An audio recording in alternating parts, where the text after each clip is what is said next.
Assalamualaikum warahmatullahi wabarakatuh, salam sejahtera bagi kita semua, Shalom, Om Swastiastu, Namo Buddhaya, dan salam kebajikan. Apa kabar Ananda semua? Mudah-mudahan dalam keadaan sehat. Pada pertemuan sebelumnya Ananda semua sudah belajar memahami teks laporan hasil observasi. Maka dari itu dalam pembelajaran kali ini kita akan membahas mengenai bagaimana memproduksi teks laporan hasil observasi. Materi kali ini akan dijelaskan oleh kelompok 6 yang beranggotakan Hamidah, Harits Madian Marsa, dan Ilham Vidya Zola Damara. Dalam memproduksi teks laporan hasil observasi kali ini kita akan membahas kompetensi dasar, tujuan pembelajaran, bagaimana memproduksi teks laporan hasil observasi dan contoh dari laporan hasil observasi.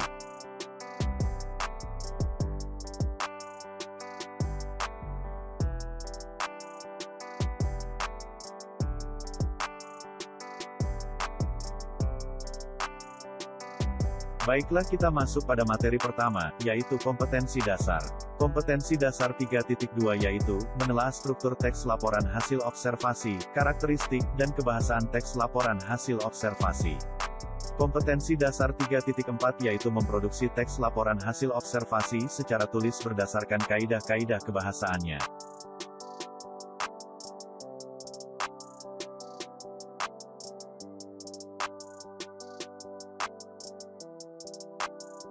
Selanjutnya kita masuk pada tujuan pembelajaran teks laporan hasil observasi.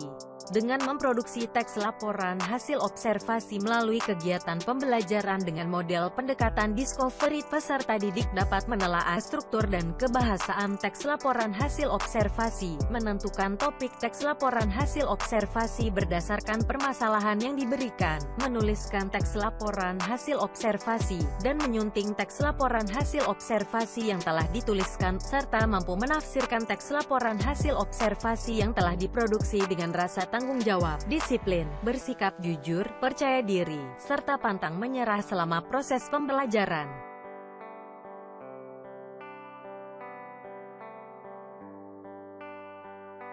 Materi selanjutnya memproduksi teks laporan hasil observasi. Dalam memproduksi teks laporan hasil observasi ada 3 aspek yang akan kita pahami. Yang pertama menentukan langkah penulisan, yang kedua menyunting teks laporan hasil observasi, dan yang terakhir hal-hal yang perlu diperhatikan.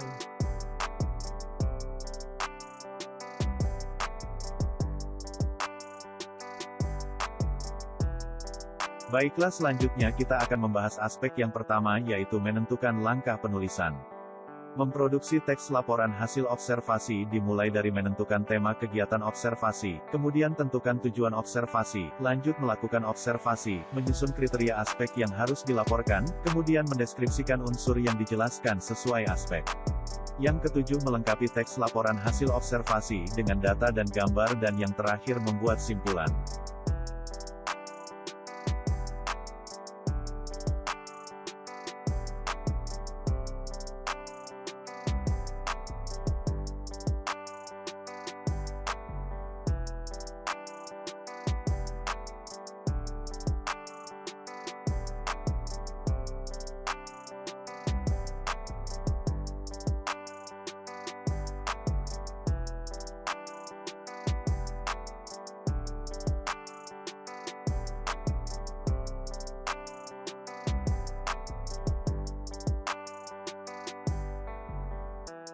Aspek kedua yang dipahami adalah menyunting teks laporan hasil observasi.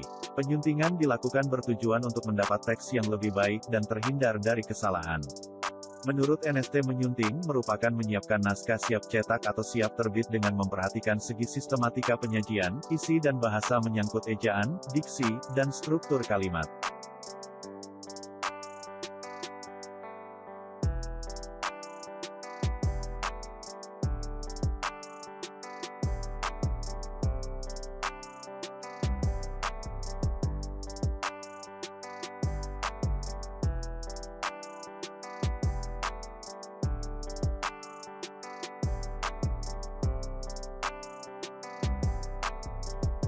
Yunus menjelaskan proses penyuntingan teks menjadi beberapa bahasan. Yang pertama membaca tulisan dengan baik dan berupaya untuk memahami teks. Yang kedua mempertahankan keterpaduan isi setiap paragraf. Kemudian mengecek pemakaian kalimat, secara kuantitatif dan kualitatif, mempertahankan pola kalimat, melihat panjang pendek kalimat, mengecek susunan kata, dan memeriksa kesalahan berdasarkan kaidah kebahasaan.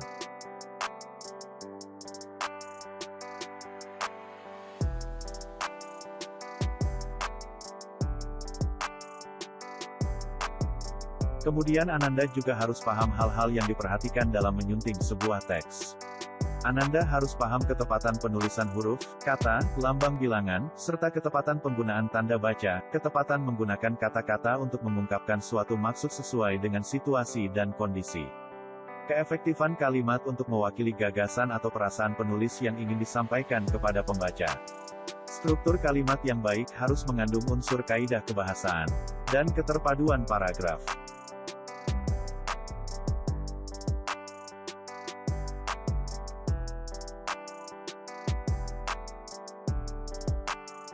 Berikut merupakan contoh dari teks laporan hasil observasi mengenai binatang hiu paus atau whale shark dengan bahasa Latin Rhincodontypus merupakan ikan hiu terbesar dan ikan terbesar di dunia.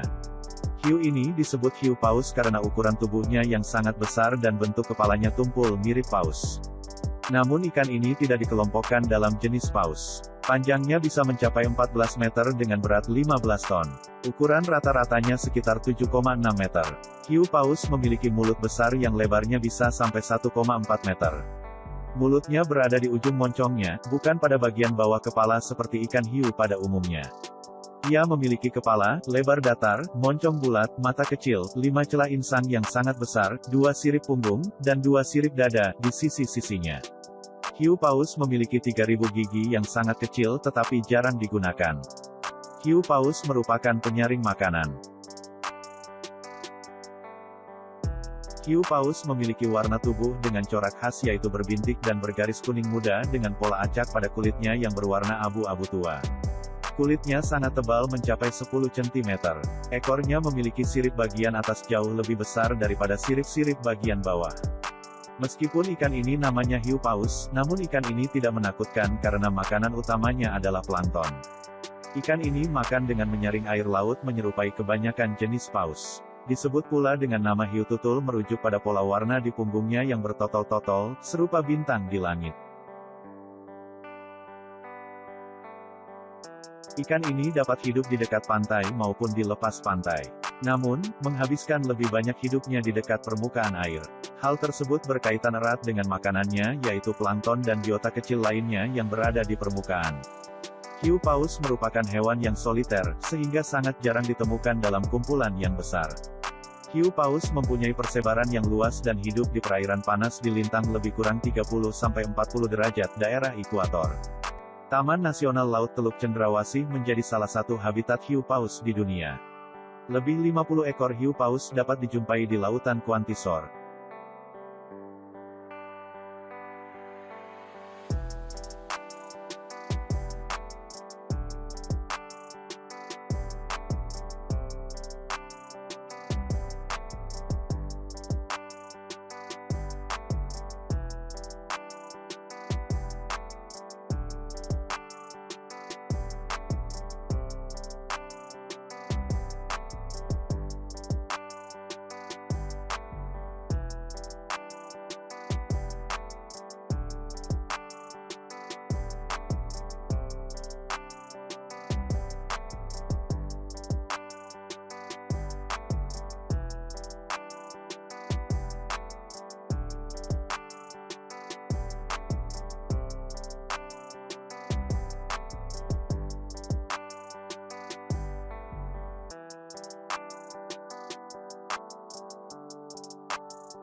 Baiklah Ananda, semua itulah materi hari ini tentang memproduksi teks laporan hasil observasi.